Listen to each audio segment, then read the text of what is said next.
Nós estamos iniciando hoje o estudo de número 43, intitulado Os Tipos de Governo da Igreja. Nós vamos explorar nesse estudo os diferentes modelos, né, de governo eclesiástico da Igreja. Nós falamos nas últimas semanas sobre a Igreja propriamente dita, sua singularidade, né, sua composição, seu propósito. E hoje a gente vai tratar de um tema mais, vamos dizer assim, né, do ponto de vista de governança da igreja, né? Como é que ela se divide, qual é a definição desses governos, que uma igreja presbiteriana é diferente de uma igreja assembleia, que é diferente da nossa igreja em termos de governança, né? Da estruturação ministerial, quais são as diferenças, se é que elas existem, né? Então, essa é uma dúvida que muitas pessoas têm. Às vezes chega numa igreja, tem presbítero, qual a diferença de presbitério para pastoreio? Tem uma série de questões. A gente vai estudar sobre isso hoje.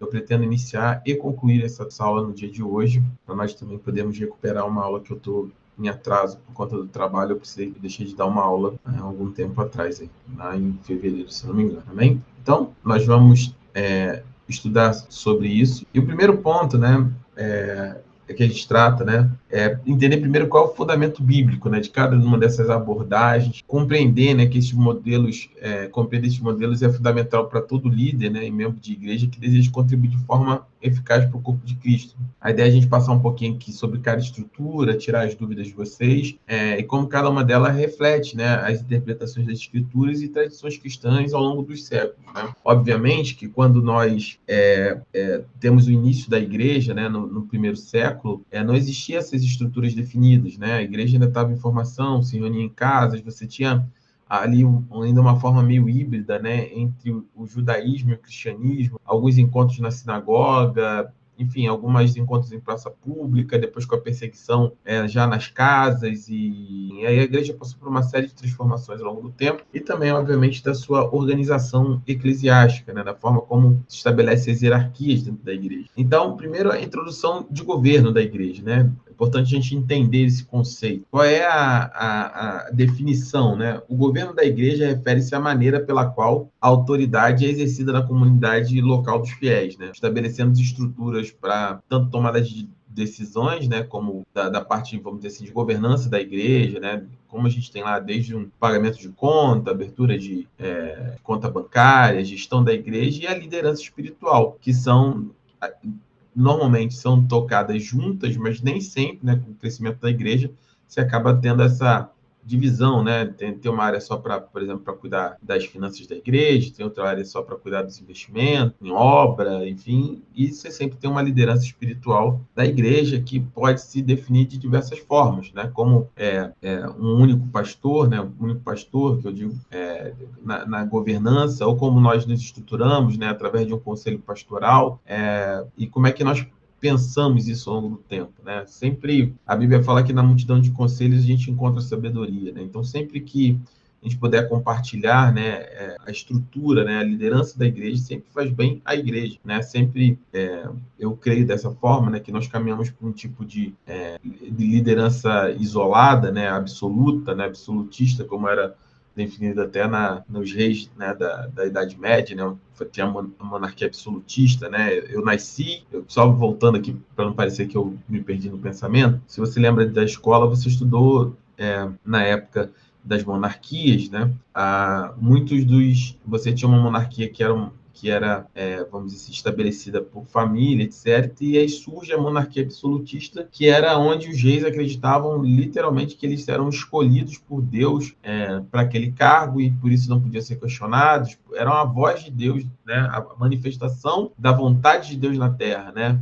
Se você tem essa lembrança fresca na sua memória, você vai lembrar sobre isso, né? Isso trouxe uma série de problemas, né? Inclusive diversas revoltas populares, né? Por conta da própria incapacidade do modelo em sustentar uma estrutura justa, né? Sempre que você tem uma governança absolutista, você sempre tem a tendência de ter decisões, às vezes, equivocadas e que não podem ser questionadas, né? A questão, assim, a decisão precisa ser tomada, né? E ela ela vai ser tomada, na maior parte das vezes, pelo pastor da igreja, pelas pessoas que estão à frente da igreja, mas também precisa ter uma influência do governo local da igreja, da congregação, e tem uma série de questões aqui que nós vamos ver. Então, qual é o propósito, né, do Conselho de Governança da igreja? A liderança da igreja ela é estabelecida por Deus para o serviço, edificação e ordem da igreja, não para dominação ou controle sobre os fiéis. Isso é algo que é muito importante, que eu trato isso de forma sistemática, inclusive de púlpito e na nossa igreja, que a liderança da igreja ela tem um propósito, e esse propósito estabelecido por Deus, obviamente, é para o serviço da igreja, né? Edificação e ordem, organização da igreja, mas jamais para dominação ou controle sobre a vida das pessoas, né? Sobre as pessoas que congregam. O pastor não tem poder de controle sobre as vidas das pessoas, né? Talvez num ambiente como o nosso, isso fique, talvez assim, isso a gente sabe. Mas existem muitas igrejas, infelizmente, e muitos irmãos que ficam debaixo do controle, né, de líderes ou pseudo-líderes que se acham donos, né, da vida das pessoas, né? A ponto da pessoa ter que pedir autorização para ir no aniversário, para a pessoa ter que pedir autorização para poder almoçar com a mãe no Dia das Mães para poder faltar à igreja, se ele deixar, né? Se ele não achar, ou ele, ou ela, ou o casal, enfim, se a liderança não achar que você não está em pecado porque você está faltando, né, ao culto, porque você foi cortar um bolinho com a sua mãe no aniversário dela. Então, são coisas que para nós são meio óbvias, mas é importante a gente tratar no seminário teológico básico por dois motivos, né? Para reafirmar aquilo que nós acreditamos na igreja e também para que vocês, como discipuladores, tenham conhecimento para ajudar outros irmãos que se encontram debaixo dessa situação, né? A liderança da igreja ela é para serviço, edificação e ordem da igreja, jamais para dominação ou qualquer tipo de controle sobre os irmãos em Cristo, né? Então, e por fim, ela é uma autoridade suprema, né? Toda autoridade na igreja é submissa a Cristo, isso que é o supremo pastor e que é a verdadeira cabeça da igreja universal, né? Falei que é a autoridade suprema, não. Quem é a autoridade suprema? Que é Cristo, né? No final de tudo isso e acima de todos, a autoridade da igreja pertence a um só, a Cristo. Ele é o supremo pastor. E, mais uma vez, e eu vou abrir aqui para perguntas, quantas não são as vezes que a gente ouve assim, porque a liderança, para você ser liderança, você tem que pagar o preço.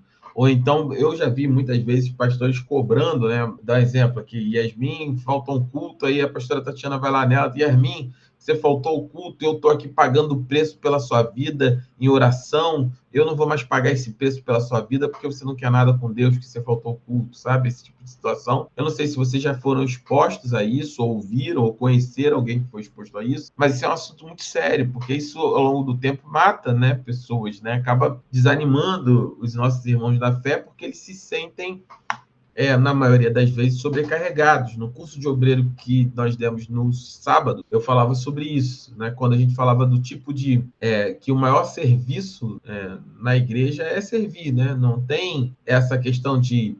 essa visão que muitas igrejas pentecostais têm de que, não, você vai servir e aí dá um exemplo, você vai lavar o banheiro, você tem que lavar o banheiro para Deus te colocar, sei lá, como pastor ou como ministro de louvor ou qualquer outro cargo. Não é esse tipo de estrutura que nós cremos, né? No sentido de que não é uma contagem, né? Não é mais tipo, você tem que servir e quando você chegar a 200 banheiros, você vai ser diácono. Não é sobre isso. Na verdade, um coração que serve, ele serve em qualquer lugar, né? Como hoje, graças a Deus, na nossa igreja, nós temos pastores, né? Somos pastores, e nós pastores servimos a igreja. Nós limpamos banheiro, lavamos as coisas. Não tem problema com relação a isso. Não é porque as pessoas vendem, né, essa ilusão de que você fazendo essas coisas, vai chegar o dia que você vai estar num grande ministério que você não vai precisar fazer mais. Mas a questão é que não tem problema nenhum se você precisar fazer. Na verdade, eu particularmente, né, e é um testemunho meu, e até da minha esposa, minha mãe também, a gente tem prazer, né? O pastor Rodrigo também, pastor Jéssica, tem prazer em cuidar da igreja, fazer as coisas para os irmãos. Não é algo que a gente vê como sendo de algo que como se você tivesse que começar de baixo, numa escadinha, para poder chegar, né, ao topo do ponto de vista da liderança. Mas a liderança, ela serve onde for, no que precisar, da maneira que precisar, não escolhe, né, como deve servir. E assim também deve ser os membros da igreja, porque a visão precisa ser clara, né? A única autoridade constituída efetivamente na igreja, que é suprema, ou seja, que é indiscutível, é Cristo Jesus, né? Então, em Efésios 4, versículo 11 a 13, nós lemos o seguinte: ele designou alguns para apóstolos, outros para profetas, outros para evangelistas, outros para pastores e mestres, com o fim de preparar os santos para a obra do ministério, para que o corpo de Cristo seja edificado, até que todos alcancemos a unidade da fé, o conhecimento do Filho de Deus e chegamos à maturidade, atingindo a plenitude de Cristo. Então, ele fala claramente, né, em Efésios 4, sobre isso, né, que Deus constituiu um para apóstolos, outros profetas, evangelistas e pastores e mestres. E qual é a finalidade? É preparar os santos para a obra do ministério, ou seja, o papel pastoral é preparar os santos, que são vocês, a igreja, né, cada um de nós, para a obra do ministério, né, para que o corpo de Cristo seja edificado até que todos, né, todos alcancemos a unidade da fé e o conhecimento do Filho de Deus e cheguemos à maturidade, atingindo a medida de plenitude de Cristo. Ou seja, o pastor, ele é a autoridade local constituída pelo Senhor, para estabelecer a ordem, a edificação da igreja, o serviço na igreja, mas o seu propósito principal é a edificação dos santos, é a preparação dos irmãos para que possam amadurecer na obra, né, do seu ministério, naquilo que Deus chamou cada um para fazer. Por isso que uma igreja saudável, ela é uma igreja que serve naturalmente, que tem o prazer no serviço e na casa do Senhor, porque entende que não é uma obrigação e nem é um pedágio para se pagar para alcançar, né, a promoção eclesiástica, mas que é o papel daquilo que Cristo espera de nós. E esse exemplo precisa ver literalmente dos líderes, né, dos pastores, daqueles que estão à frente da igreja. Mas deixa eu abrir um pouquinho para vocês falarem. Vocês já passaram, já ouviram, já tiveram tipo de contato com situação, né, onde as pessoas sofreram com esse tipo de situação, né? Tipo, olha, eu não vou mais pagar o preço pela sua vida, não vou, tô aqui pagando o preço e você falta o culto, esse tipo de comportamento, de alguma forma? Vocês já foram expostos a isso ou tiveram contato com alguém que foi exposto à situação?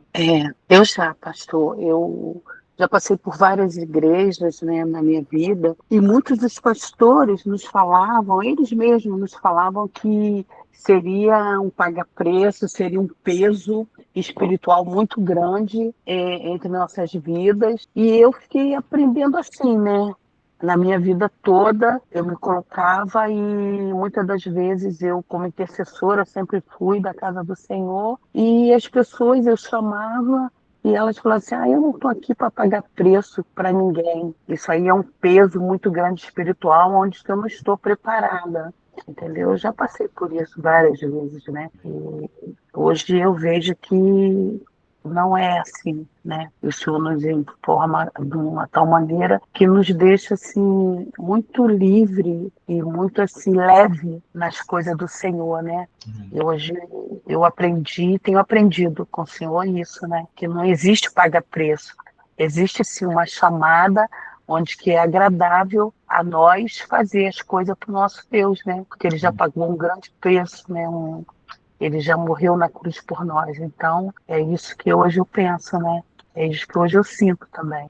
Antes da gente continuar, eu queria, professora, você pode orar para a gente começar, nem começar agora, é concluir, né? Continuar a aula, porque eu esqueci de orar, né? Entrei tão tocado pelo Sim. louvor. Se você está assistindo essa aula agora, antes da gente começar a gravação, normalmente a gente coloca um louvor aqui para até todos entrarem. E tinha um louvor lindo tocando. Eu entrei já meio sensibilizado pelo louvor. Acabou que eu abri a aula e não fiz a oração. Pedi a pastora É. Tana para nós orarmos em nome de Jesus. Amém, Senhor. Senhor, estamos aqui, Pai, mais uma vez, Senhor, diante de Ti, diante da Tua misericórdia. Primeiramente, Senhor, para Te agradecer por esse dia, Senhor. Um dia onde que o Senhor nos proporciona, Senhor, muitas alegrias, muitas felicidades, Pai, ao acordar, Senhor, porque dependemos da Tua misericórdia, Senhor, para todos os tempos da nossa vida.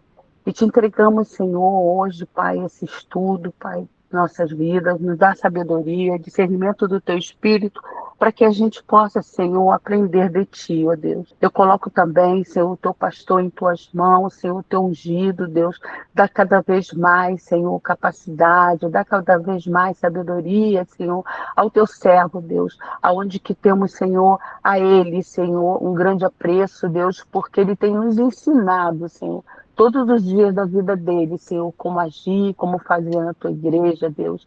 Então, Pai, eu coloco ele diante de ti, coloco a pastora também, Tati, diante de ti, os pastores, Deus, para que possamos, Senhor, juntos, Senhor, fazer uma união, Deus, com teus servos, Senhor, que estão aqui, Senhor, os pastores, Senhor, e a grande, Senhor, povo, Senhor, da tua igreja, Senhor. Nos capacita cada vez mais, Pai.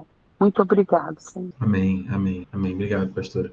Então, retomando a aula, assim, eu insisto nesse assunto, né? Porque eu preciso ter a convicção de que isso está gravado no coração, que vocês não vão se deixar, né, se submeter a esse tipo de situação.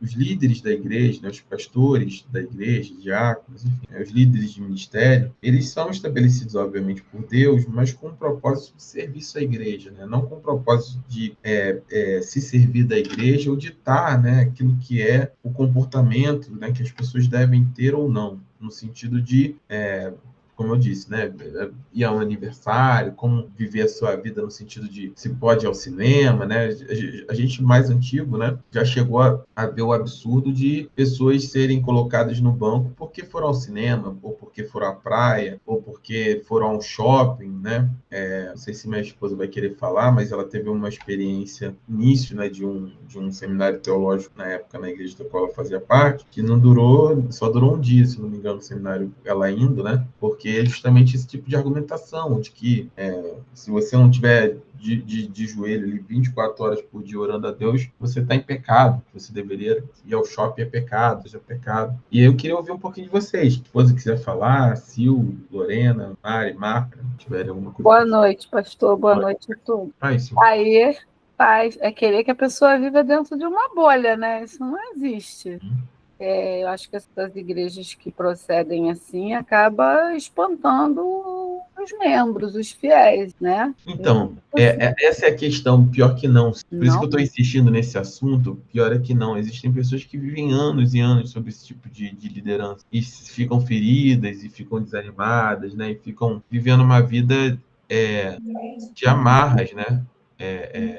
Porque vai confinando em nome da religião, né, em nome de Deus, vai confinando as pessoas a esse tipo de vivência, onde elas acabam se submetendo, porque é uma responsabilidade muito grande para nós pastores quando a gente recebe o novo convertido, né? Porque, como é que eu posso explicar? Todos nós somos, obviamente, humanos, né? E a maioria de nós, quando vem para Cristo, vem adulto. E se você passou pela experiência de conversão já adulto, a verdade é que quando o que nós descobrimos de Deus é tão poderoso, tão forte, que a gente fica completamente entregue. Em que sentido? A gente quer fazer tudo para Deus. A gente não quer entristecer o Senhor.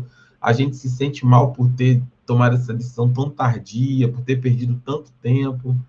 A gente quer recuperar esse tempo, recuperar esse relacionamento, ter mais de Deus, né? Então a pessoa fala, eu quero conhecer mais de Deus, ter mais de Deus. Então se a pessoa falar, então quer conhecer mais de Deus, sobe e desce daquele monte 20 vezes. A pessoa, né? Óbvio que eu estou exagerando para dar um exemplo, mas a pessoa vai subir e descer do monte 20 vezes, ou vai ficar. Não, você tem que ver o culto segunda, terça, quarta, quinta, sexta, sábado, domingo, segunda, terça. A pessoa vai fazer. Porque ela está tão entregue, tão quebrantada, com vontade de ser de conhecer o Senhor, que é nesse ambiente que se estabelece um ambiente muito complexo de, muitas das vezes, manipulação de autoridade, né, espiritual sobre a pessoa, diante dessa necessidade que as pessoas têm. E isso é muito comum.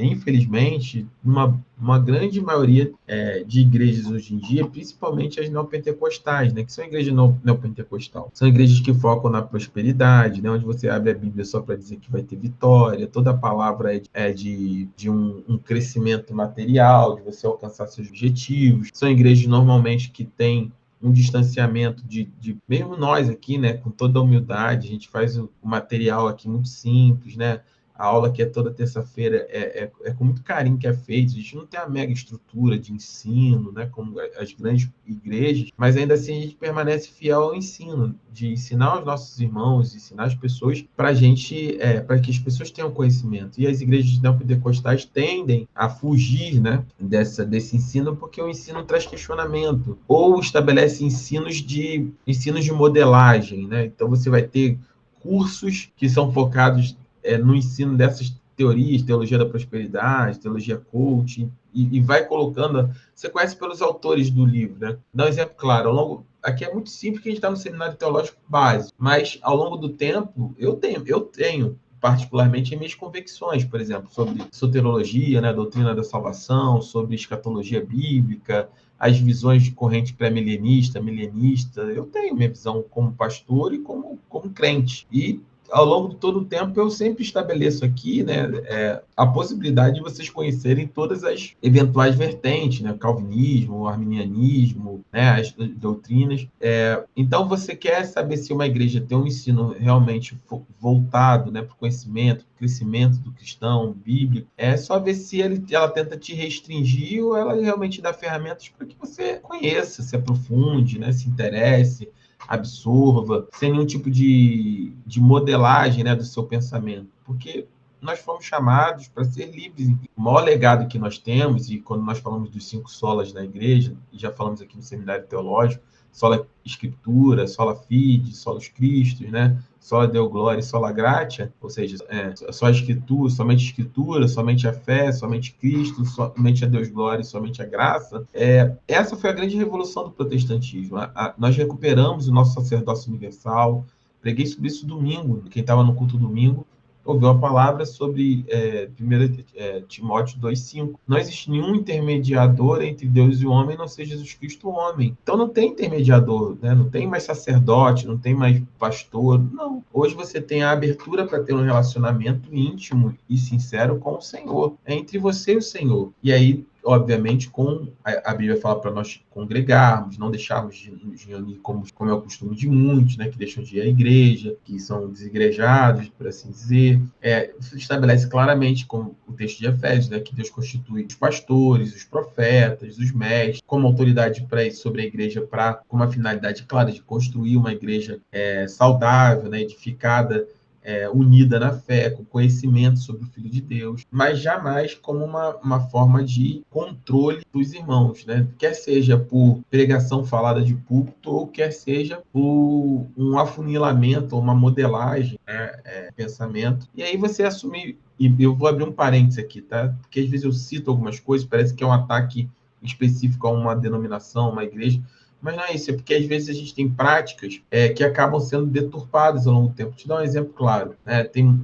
Eu acompanhei todo o movimento de surgimento do G12, né, dos grupos dos 12, lá em 2000, início dos anos 2000, e surgiu aquela questão do encontro. Vocês já ouviram falar do encontro, né, de fazer um encontro, de ir no encontro, etc, etc. E muitos desses movimentos de encontro eram bem legais. A ideia era de você ter um tempo com Deus, permanecer com o Senhor, né, de ter um encontro com Deus, enfim, tinha atividades ali para estimular isso. E até aí tudo bem, como eu participei de diversos retiros de jovens que foram uma bênção na minha vida. Mas com o tempo, muitas igrejas, não todas que fazem encontro, estou dizendo que muitas igrejas, né, que faziam encontro começaram a atender para quase que uma espécie de lavagem cerebral, né, de você não pode nada, você comia pouco, dormia pouco, quebrava os seus horários, você, né, não podia falar, enfim, tinha uma série de outras questões, e isso acaba sendo uma forma de modelagem, né, do seu entendimento, do seu pensamento. E eu não acredito que o evangelho se viva assim, não se deve viver assim, né? Como pastores nós podemos orientar, nós podemos dizer aquilo que é bíblico, dar o caminho, mas a decisão final sempre vai ser do crente em Cristo Jesus, e da mesma forma o ministério, né? Quando nós falamos sobre um ministério onde há peso, como a pastora Tânia falou, é muito difícil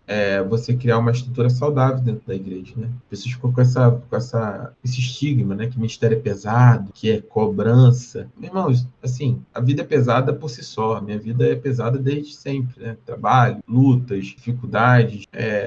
Eu posso dizer de coração que o meu ministério, por exemplo, hoje pastoral, é uma alegria na minha vida, não é um peso. Por mais que tenha questões, né? A gente tem que conversar com o irmão, estudar uma coisa com outra, tem conversas que são boas, tem conversas que precisam ser mais difíceis, mas, de maneira geral, é uma alegria, né? Domingo nós tivemos um culto onde 3 pessoas se reconciliaram com o Senhor na nossa igreja, uma aceitou a Cristo, né? Na verdade, 4 pessoas se reconciliaram com o Senhor e uma aceitou a Cristo.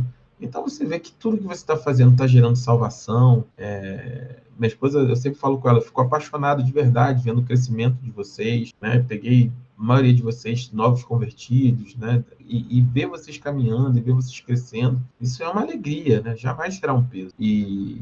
Porque as lutas eu sempre, assim, eu na minha vida sempre tive, eu estando na igreja ou não estando na igreja, sempre tive luta, porque a vida é assim, né? E o diabo, ele não vai aliviar mais ou menos de acordo com o que você está fazendo. Então, é importante a gente ter uma percepção de uma liderança saudável para a gente evitar qualquer tipo de distorção nesse aspecto. E voltando ao que você falou, infelizmente muitas pessoas vivem presas ainda, né, de situação ou de estrutura de liderança que no final do dia é muito maléfica, né, para a alma da pessoa, para o coração e para a vida dela como cristã. E isso ruim é que uma liderança doente, ela multiplica, igual uma liderança saudável. Só que uma liderança saudável vai gerar crentes saudáveis, e uma liderança doente vai gerar crentes doentes. E essa doença, esse mal é igual um câncer, né? O corpo de Cristo é um corpo, né? Então imagina que eu sou uma célula, né? E eu sou uma célula que eu tenho uma função, assim como tem a célula do que faz crescer cabelo, célula da pele, célula do pâncreas, célula do rins. Imagina que eu sou uma célula. A minha função é pastoral, né? Eu sou igual a todo mundo, como um corpo, sou só uma célula, não sou duas células, não sou uma célula maior que você, não sou uma célula mais especial que você, sou uma célula com uma função que Deus estabeleceu para mim, que é pastoral, que pode ser a sua função também, né? Assim como células embrionárias vírus se tornam, né? Vários tipos de tecido, você pode se tornar qualquer tipo de ministério que só tenha para sua vida. Mas, como uma célula também, a gente se multiplica. Imagina eu, como pastor, com uma liderança doentia ou uma liderança deturpada, é igual uma célula com câncer. Quando eu multiplicar, eu vou multiplicar líderes com esse mesmo tipo de visão, com esse mesmo tipo de comportamento, né?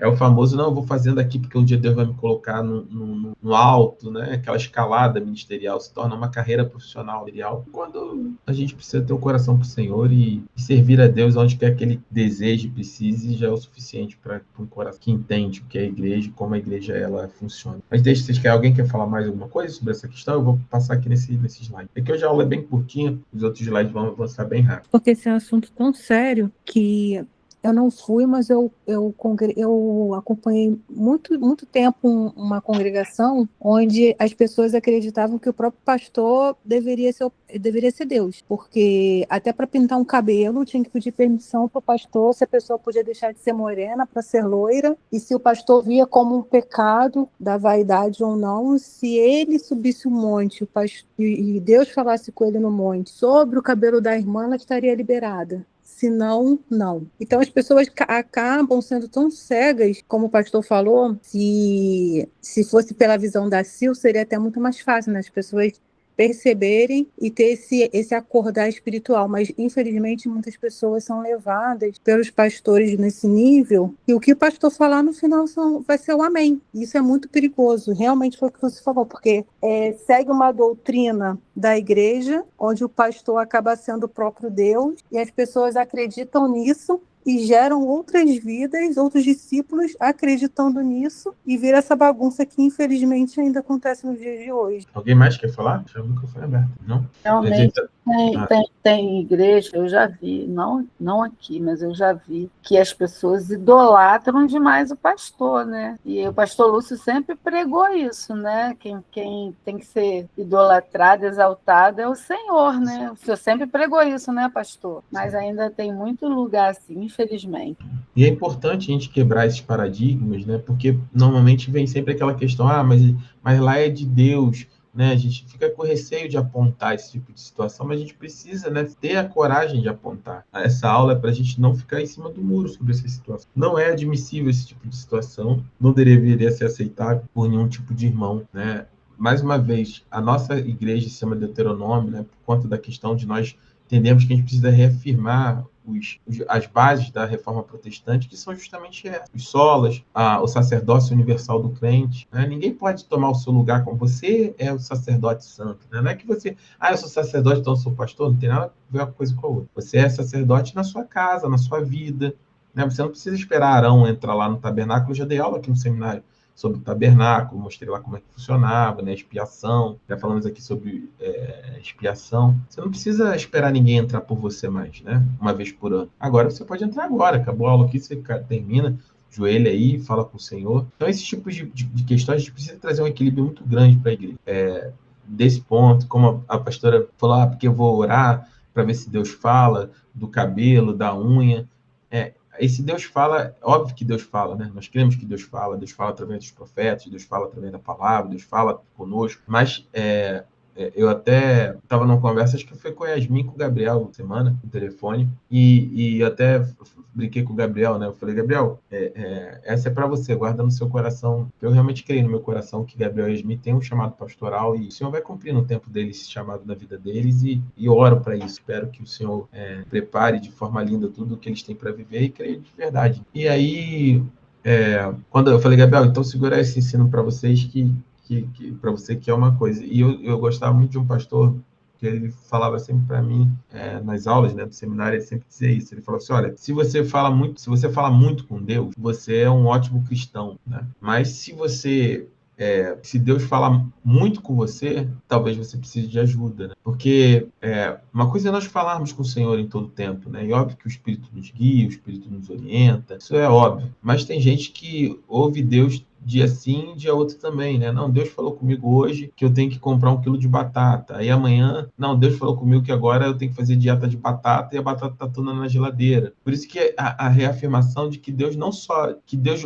claramente diz, mas Deus jamais diz, né? Deus não diz aquilo que ele disse, né? Então, eu convivi muito tempo com pessoas que vivem uma vida frustrada, às vezes espiritualmente, né? Às vezes não, com certeza vivem uma vida frustrada espiritualmente, porque não entendia. Eu falava assim, não, o Senhor falou para mim ir para a esquerda. Aí, amanhã, Deus falava para ir para a direita, e ela ia para a direita. E aí, gastava muita energia para ir para a esquerda, tinha que voltar o caminho todo da esquerda para poder ir para a direita. E aí, daqui a pouco, era para a esquerda de novo. Então, eu até brinquei numa das pregações quando fala isso, quando a pessoa fala assim, Deus me falou que... Se Deus te falou, eu já encerro a conversa, porque não tem conversa com Deus me falou, né?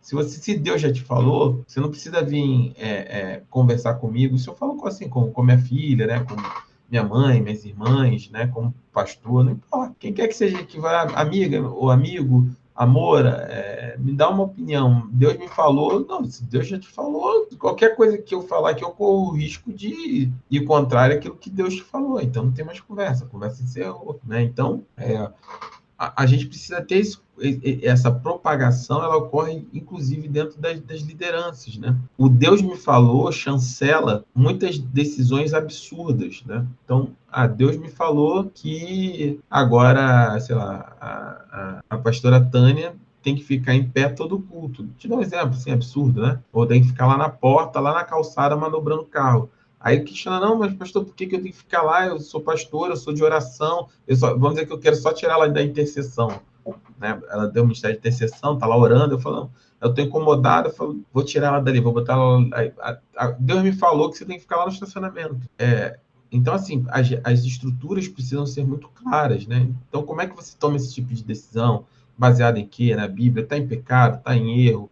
Tem algum acontecimento? A comunicação precisa ser transparente. Só não é transparente e apela, né, para esse tipo de coisa uma estrutura de um governo da igreja pautado na sua vontade, né? Porque quem pauta na sua vontade não quer ser contrariado, né? Então, aí bota Deus me falou, Deus me disse. Agora, em contrapartida, também existe o estabelecimento dos pastores que são para serviço da igreja, edificação e ordem, né? Em último caso, por exemplo, na nossa igreja, a palavra final é minha, não tem jeito, né? Precisa ter essa estrutura, porque, óbvio, tem uma situação, leva para o conselho pastoral, se houver uma divisão não, um destoamento, né? Somos em 5, vamos dizer que 4, 2 pensam de uma forma, 2 pensam de outra.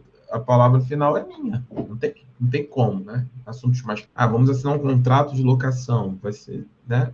Obviamente, resguardado todo o cuidado necessário, em última palavra, é minha. Isso é uma questão de organização da igreja, mas isso não faz de mim uma pessoa diferente, especial ou mais crente que qualquer outro irmão na nossa igreja, né? Nem mais espiritual, nem menos, mas apenas com uma função no corpo, né? A tia da salinha é tão ungida quanto o pastor que prega, que é tão ungido quanto a irmã que está como obreira na porta, que é tão ungido quanto o irmão, né, que cuida do ensino dos adolescentes e por assim por diante, né? Então, os tipos históricos de governo da igreja, né? Então, a gente tem o mais clássico deles, que é o episcopal, que é centralizado em bispos, né? E aí, eu vou passar por eles e eu vou falar depois o exemplo de cada um deles. O presbiteriano, né, que é o governo por pastores ou presbíteros, né, que são umas estruturas bastante conhecidas, inclusive da própria igreja presbiteriana, e o congregacional, que é o mais difundido, que é o governo pela Assembleia, né? Por isso, as Assembleias de Deus, teoricamente, deveriam ser estruturadas dessa forma. E aí, qual é o modelo episcopal, né? Ele é centralizado em bispos, que são os episcopos, né? E aí é comum em igrejas anglicanas, metodistas, católicas, né, romana, com uma autoridade hierárquica transmitida por sucessão apostólica, né? Então, esses bispos vão sendo renovados um sobre a linhagem do outro de maneira subsequente, no caso da Igreja Católica, né? Então, você tem os bispos da Igreja, né? Um dos cardeais, por exemplo, da Igreja é sempre escolhido o Papa. O Papa nunca vai ser um padre da paróquia aqui de Niterói. Ele tem que ser um cardeal. Teoricamente até poderia, né? Mas nunca é dessa forma. Então, o governo episcopal se organiza nessa estrutura. Então, você tem algumas igrejas protestantes também são assim, né? Você tem os pastores, que eu sinceramente eu não acho não tem nenhuma crítica, entre aspas, do ponto de vista de estrutura, tá? Para esse tipo de organização, porque vamos supor o seguinte, o Senhor abençoe, né? E aí a gente começa a ter vários irmãos lá na igreja, pastores, né, como eu falei da Irmã Gabriel, Bruna e outros irmãos que vão surgindo, e a gente acaba tendo essa construção, Marcos e Mari, por exemplo, né, a Lorena, enfim, as pessoas a gente vai crescendo, né, como essas estruturas, e aí vão se estabelecendo igrejas. Então, uma vai para o Itaboraí, outra vai para Niterói, outra vai para, sei lá, para Maricá. Então, chega uma hora que você tem muitas igrejas embaixo. Então, o governo episcopal, ele é bom nesse aspecto, né? Se a gente quiser manter uma unidade como o Ministério do Deuteronômio, você escolhe normalmente ali uma estrutura de bispado, né? Que é a pessoa que fica ali responsável por aquela estrutura. E aí, vamos dizer que cresça mais, vire 2, 3 vezes mais. Então, você tem Rio, São Paulo e, sei lá, Minas. Então, você tem uma estrutura de bispo, né, sobre Minas, só para questão de gestão, do ponto de vista de gestão, que eu digo, tá? De gestão. Né? Cada pastor, obviamente, fazendo a pastoreia das suas igrejas, mas gestão, né? Como é que a igreja se organiza, como é que as coisas funcionam. Então, não acho uma estrutura tão ruim. Na verdade, não tem estrutura ruim, né? A aplicação dela que normalmente é equivocada. E aí, por exemplo, a metodista, né, como eu falei, as anglicanas são assim. As presbiterianas, né, baseado em Atos 14, 23, né, que Paulo e Barnabé designaram pastores de cada igreja, tendo horários religiosos, e encomendaram ao Senhor quem lhe havia confiado, né? A igreja é governada por um concílio de pastores com presbíteros e um sino coordenado em níveis regionais. É uma estrutura, né, onde você, na verdade, tem sempre um conselho de pastores, né, em vários níveis. Então, você tem um conselho de pastores, como eu falei, vamos dizer que a gente crescesse, a gente teria um conselho de pastores que decidiriam sobre suas igrejas, crescesse, teria um conselho de pastores que decidiriam sobre esses conselhos de pastores regionais.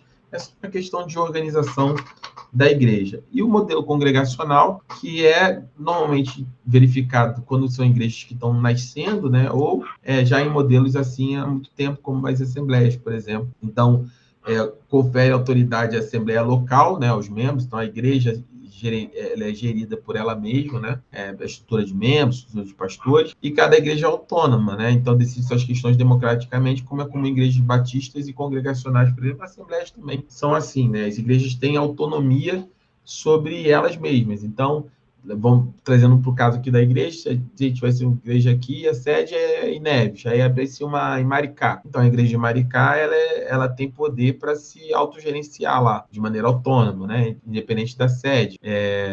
E aí são quando surgem os conselhos, né? E são conselhos, por exemplo, das igrejas batistas, né?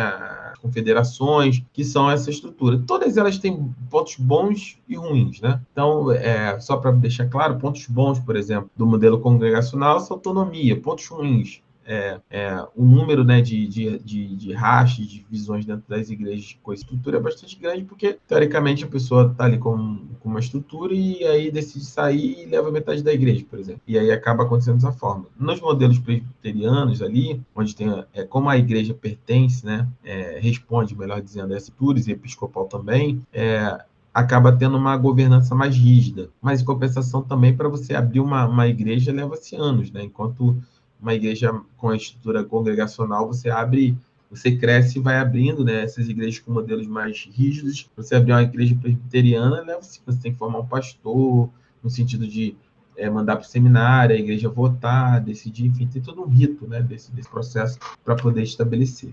Então, o mais importante, qual é o modelo que nós temos aqui na igreja, né? Então, o primeiro de todos é que Cristo é o cabeça, Jesus é a autoridade suprema sobre a nossa igreja. A liderança, né? Ela é constituída pelos pastores, né? Que servem como guias, né? Como orientadores da igreja, né? A assembleia local, né? Participa das decisões importantes, como a gente estava lá junto, né? Tanto quando a gente entrou num momento mais crítico dessa estrutura com a nossa igreja, né? Abrir lá os valores, o que a gente estava envolvendo, o que a gente estava investindo, o que a gente estava comprando, né? Porque eu entendo que os irmãos têm que participar dessa dinâmica, né? Das decisões importantes, né? Do que a gente está fazendo, o que a gente está construindo, da igreja, como é que está funcionando, né? Com os valores, vamos comprar drywall, quanto que custa, né? Para as pessoas saberem onde está dando sua oferta, onde está sendo colocado. Eu mando lá os comprovantes de pagamento da igreja, né, do aluguel, das contas da igreja, internet, essas coisas. E a gente não tem por que esconder, né? A Assembleia, a nossa igreja, ela está estruturada dessa forma para a gente poder ter transparência daquilo que nós estamos fazendo. E o serviço mútuo, né,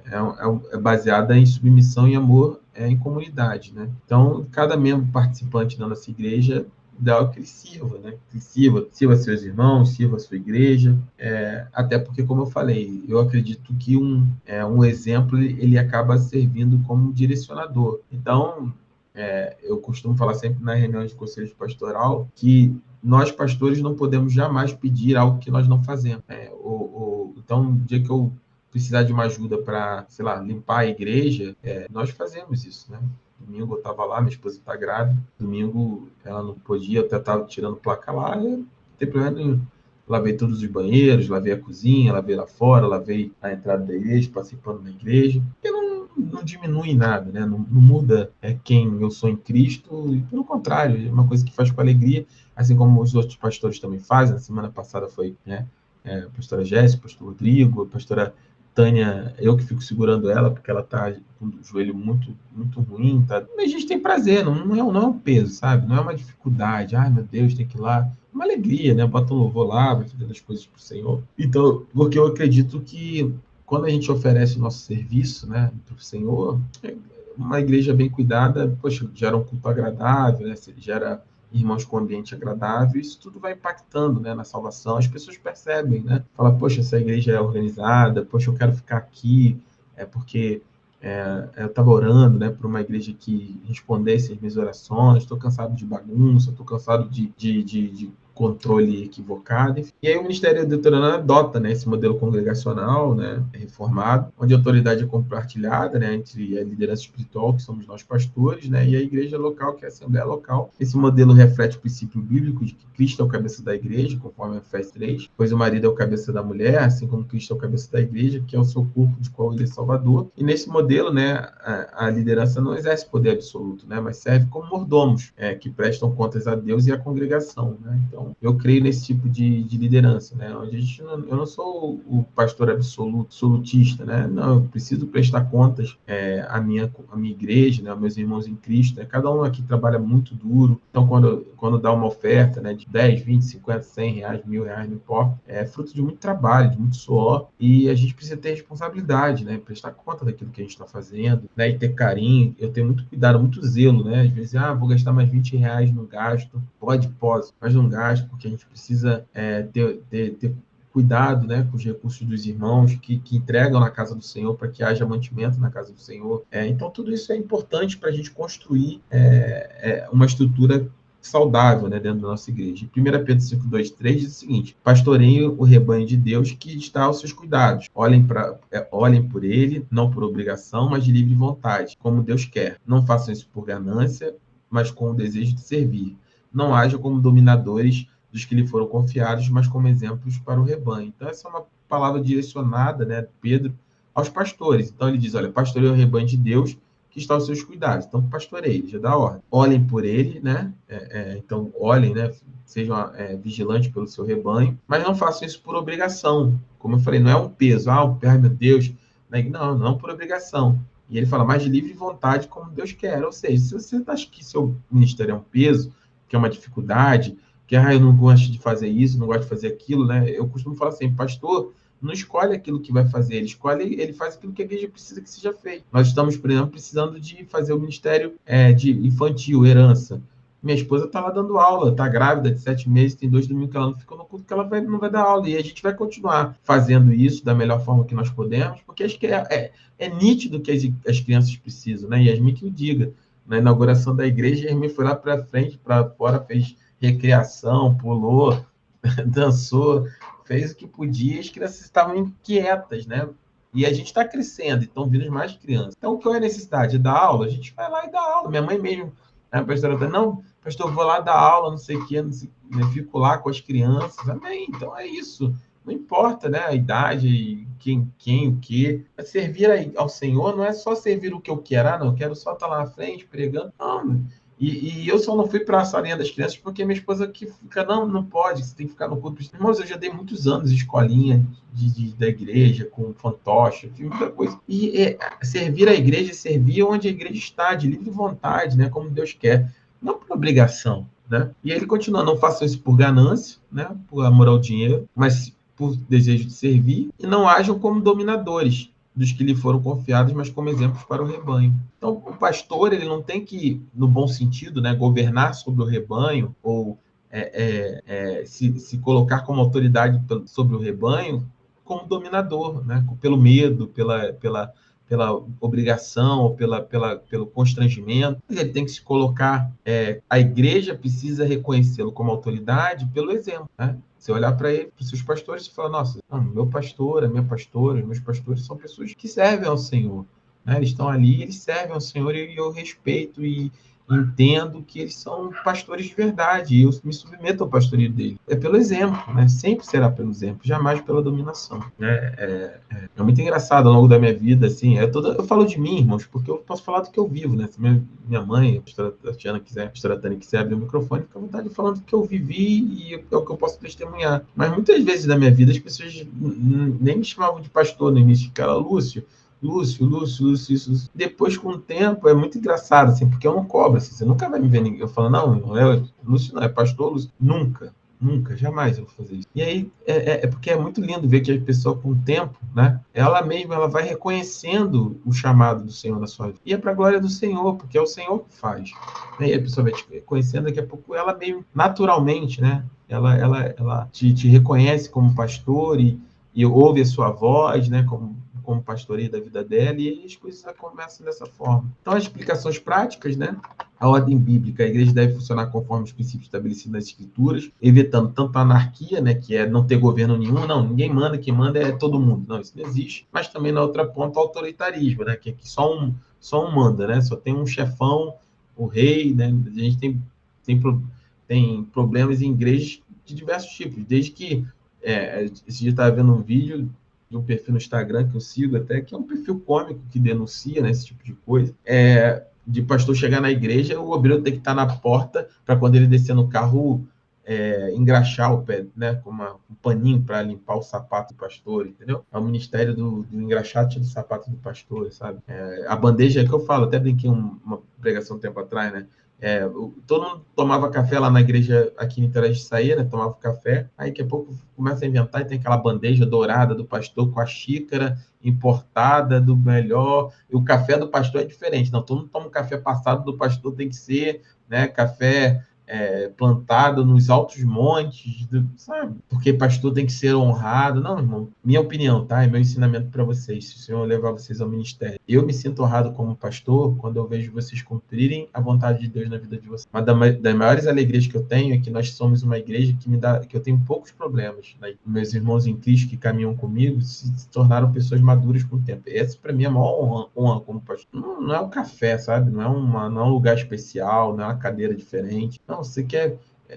pastor, eu quero te honrar como pastor, faça discípulo, sabe?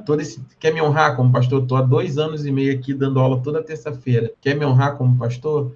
Leve adiante aquilo que você aprendeu, continue a obra que eu comecei, que outras pessoas começaram através de mim e eu estou levando adiante, eu estou honrando aqueles que vieram antes de mim e quero ser honrado por vocês, que vocês levem isso adiante e que outros honrem vocês, porque esse é o princípio da igreja, né? Unidade, né? O governo saudável promove a unidade do corpo, né? Então, uma igreja saudável ela é unida, permitindo diferentes membros dos seus dons em harmonia, né? sem divisão, sem facção, que é o que eu combato lá de Gálatas 5, né, das obras da carne, e o crescimento, né, estrutura adequada, facilita o discipulado e desenvolvimento espiritual da comunidade. Então, onde você tem uma estrutura adequada, um ambiente saudável, naturalmente ela vai crescer, né? A igreja ela vai crescer de maneira natural. O apóstolo Paulo enfatiza a importância da ordem da igreja, 1 Coríntios 14:40, né? Tudo deve ser feito com decência e ordem, o governo eclesiástico saudável permite que a igreja cumpra a missão no mundo com eficácia. Então, a gente crê em profecia, crê, mas precisa ser feito com ordem e decência, dos dons do Espírito, com ordem e decência. Uma das coisas que eu combato muito na igreja é justamente isso, é fazer de qualquer forma, é espírito de confusão, né? Fala uma coisa, fala outra, enfim, esse tipo de situação, ela não pode ser estabelecida no meio da igreja, né? Dissensão entre irmãos, fofoca, né? Isso precisa ser combatido de maneira direta. Então, quando a liderança é exercida conforme o modelo de Cristo, que veio para servir e não para ser servido, né? Conforme Mateus 20:28, toda a comunidade é edificada, os líderes devem lembrar sempre que são servos, não senhores, como Marcos 10, 43 e 44 diz. Não será assim entre vocês, ao contrário. Quem quiser tornar-se importante entre vocês deverá ser servo, e quem quiser ser o primeiro deverá ser escravo de todos. Né? Nessa altura aqui, Jesus estava no meio de uma discussão dos discípulos, né, que discutiam quem iria ser o maior no reino, quem se sentaria à direita, né, de Cristo, e ele fala que isso não vai ser assim entre os discípulos, né? Que ao contrário, é importante de gastar ao contrário de quê? Ao contrário do mundo, né? Ao contrário do que o mundo prega, quem quiser tornar-se importante, ou seja, quem quiser ser o maioral na igreja, entre vocês, ele deve ser servo, ele deve servir. Né? É o que eu falei, é o exemplo. Jesus deu exemplo. Jesus lavou os pés, falou, olha, eu sendo o Senhor, e eu sou Cristo, Senhor dos senhores, Rei dos reis, o Messias prometido, Deus onisciente, onipresente, onipotente, o alfa e o ômega, eu lavei os pés. Então, vocês precisam, para ter parte comigo, vocês precisam fazer. Não serve. Serve. Vai. Onde for, onde precisar de você, sirva ao Senhor. E quem quiser ser o primeiro deverá ser escravo de todos, né? Então, o apóstolo Paulo falava isso de maneira muito linda, né? Que prisioneiros de Cristo, os verdadeiros líderes são prisioneiros de... É isso. Então, deixo algumas perguntas, né, para revisão e reflexão. Para vocês quiserem, eu vou botar o link lá, né? O que é o governo da igreja? Quais são os 3 principais tipos históricos de governo eclesiástico, né? Já coloquei as respostinhas para vocês. Qual o papel, né, dos pastores no governo da igreja? Qual o modelo de governo na nossa igreja adota, né? E por que a liderança deve ser exercida com humildade e serviço? E as reflexões adicionais, né? Eu termino aqui, diz que o modelo de governo que afeta a vida espiritual dos membros ao estabelecer o tom para discipulado, prestação de contas e participação, né? Esse é um modelo bíblico, né? A base bíblica para cada modelo deve ser encontrada, né, em diferentes passagens, episcopal em texto sobre autoridade, presbiteriano em Atos, Tito, a congregacional em Mateus, e nós identificamos líderes segundo o coração de Deus através do seu caráter, dons espirituais e chamado confirmado pela comunidade. É a igreja que confirma o pastoreio, né? Não é você que se auto-intitula ou se autodenomina, né? Mas é a igreja que responde ao chamado do Senhor na sua vida. Os pontos fortes do modelo presbiteriano, né, incluem liderança compartilhada, prestação de conta mútua, enquanto os desafios influem na necessidade de comunicação clara e tomar decisões eficientes. Para evitar abuso de autoridade, a igreja deve manter prestação de contas, transparência nas decisões e submissão mútua entre os líderes. Né? Bom, termina aqui a aula de hoje. É uma aula, como eu falei, né, um pouco mais, vamos dizer assim, né, voltada para a estruturação da igreja, para a gestão da igreja. Não que seja menos espiritual, né, mas fala menos, vamos dizer assim, do mundo espiritual, mas é um mundo espiritual aplicado no mundo físico, né, no mundo material. Como nós podemos manifestar a glória de Deus através do governo da igreja, né? Como é importante, né? Eu acho que cada crente tinha que ter esse tipo de aula para... Isso evitaria muitas pessoas se colocarem debaixo de julgos, né? De líderes abusivos, de líderes que destroem a vida espiritual das pessoas, destroem a sua alegria de servir a Cristo, destroem a sua caminhada como discípulo, né? Porque simplesmente se aproveitam do Deus falou, ou Deus me disse, ou é assim porque eu sou autoridade e acabou, e enfim. A autoridade ela tem e deve ser exercida pelo pastor, mas com muita cautela, né? Com muito temor no coração, com muita sabedoria para poder... A correção, né? O pastor ele carrega tanto o condão como o cajado, né? O bordão como cajado, então, tanto para a condução do rebanho quanto para a correção do rebanho. Até a correção ela precisa ser feita de forma dura, eficaz, mas em amor, sempre com o intuito de ganhar irmão e jamais perdê-lo. Então é isso, em nome de Jesus. Vamos orar para nós encerrarmos essa aula de hoje. Amém, pastor. Amém. Vou pedir a Sil para orar. Ora por nós, Sil. Sinto falta das suas orações nas obreiros, sinto saudade de orar. Amém, pastor. Também estou com saudade de todos vocês. Vamos orar. Pai querido, Pai amado, em primeiro lugar, Senhor, nós queremos agradecer, Senhor, por mais essa oportunidade de estarmos aqui aprendendo de Ti, da Tua palavra, Senhor. Que o Senhor venha nos dar discernimento, Senhor, de ter o entendimento de saber o que é de Ti e o que não é, Senhor. Que o Senhor venha abrir os nossos corações cada vez mais para entender Sua palavra, para discernir o que é certo, o que é errado, Senhor, da Tua parte nas nossas vidas, Senhor. Em nome de Jesus, Pai, abençoa cada um aqui, Senhor. Nos dê uma noite de sono abençoada, reconfortante. Prepara um dia na Sua presença amanhã para cada um de nós, Pai. Abençoa o pastor Lúcio, Senhor, o seu filho que tem tanto amor em passar a Tua palavra, que ele coloca a palavra do Senhor com tanta clareza, Senhor, que entra nos nossos corações e nas nossas mentes com clareza, Senhor. Abençoa ele, de cada dia mais entendimento a ele da sua parte, Pai. Abençoa a família dele, a pastora Tati, os pastores, todos os pastores da igreja, Senhor, que o Senhor faça com que essa igreja seja para a honra e glória do seu nome, Pai. Abençoa cada um de nós, nos dê uma noite de sono abençoada, em nome do Senhor Jesus. Amém. Amém. Amém, meus irmãos. Uma boa noite a todos. Jesus abençoe. Amanhã, 7h30, nosso culto Busca MD tem sido uma bênção. Deus tem se manifestado poderosamente no nosso meio nas quartas-feiras, né? Tempo de oração, de busca, louvores antigos, né? Tem feito sucesso. A gente tem usado os louvores mais antigos, tem sido uma bênção, tá?